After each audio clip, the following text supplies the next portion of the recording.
स्वागत है आपका अपने चैनल घोस्ट वर्ल्ड में। दोस्तों, अगर आपने अब तक हमारे चैनल को सब्सक्राइब नहीं किया है तो पहले आप हमारे चैनल को सब्सक्राइब कीजिए और हाँ, बेल आइकन दबाना मत भूलिएगा। तो बढ़ते आज की कहानी की तरफ। ये बात तब की है जब नीलेश मुझे पहली बार कॉलेज में मिला था। हम दोनों अलग अलग जिले से थे।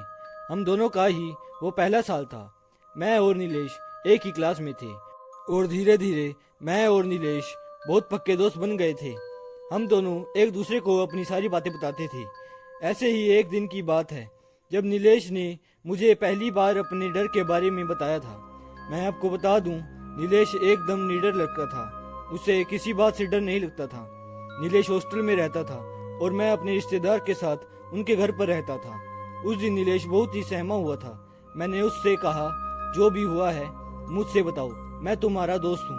तब नीलेश ने हकलाते हुए कहा, भाई, रात में जब मैं 1 बजे टॉयलेट करने के लिए उठा तो मैंने देखा कि एक काला साया मुझे देख रहा है जो मेरे रूममेट के बिस्तर के आगे खड़ा है। मैं उस काले साये को अंधेरे में देखने की कोशिश करने लगा और जब मैंने मोबाइल की टॉर्च जलाया तो वो साया अचानक से गायब हो गया।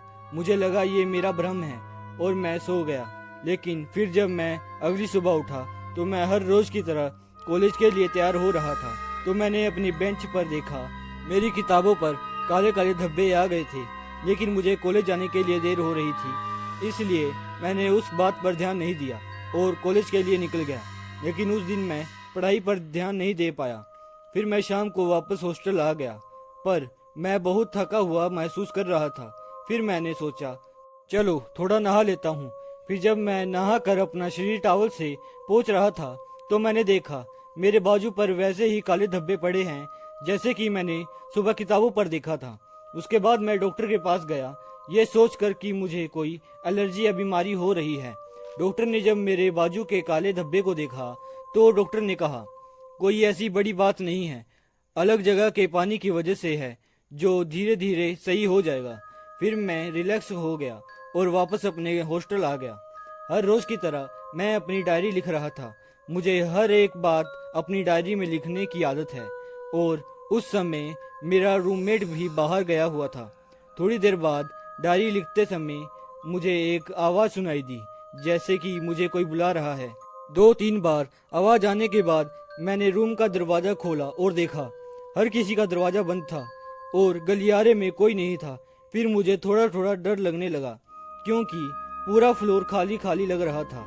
फिर मैंने दरवाजे को बंद किया और बिस्तर पर सोने चला गया। लेकिन फिर अचानक ही मेरे दरवाजे की खटखटाने की आवाज मुझे सुनाई दी। फिर मैंने डरते हुए दरवाजे को खोला तो मैंने देखा कि मेरा रूममेट बाहर खड़ा है। उसको देखकर मुझे अच्छा लगा, मेरी जान में जान आई। मैंने दरवाजा बंद किया और हम दोनों अपने अपने बिस्तर पर सोने चले गए। मैंने रात में सोचा ये सारी बातें मैं तुम्हें बताऊंगा और मैं फिर सो गया। सुबह उठा तो मुझे बहुत तेज बुखार लग रहा था। फिर मैंने बुखार की गोली ली और कॉलेज चला आया और अभी तुम्हें सारी बातें बता रहा हूँ। मैंने कहा, नीलेश भाई, तो तू वो हॉस्टल खाली कर दे।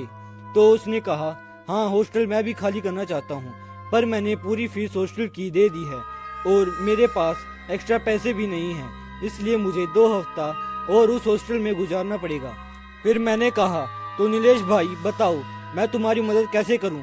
तो नीलेश ने मुझसे कहा, भाई 2 हफ्ते तक तुम मेरे साथ मेरे हॉस्टल में रह लो। मैंने कहा, नीलेश, मेरी गांव की टिकट आज की है।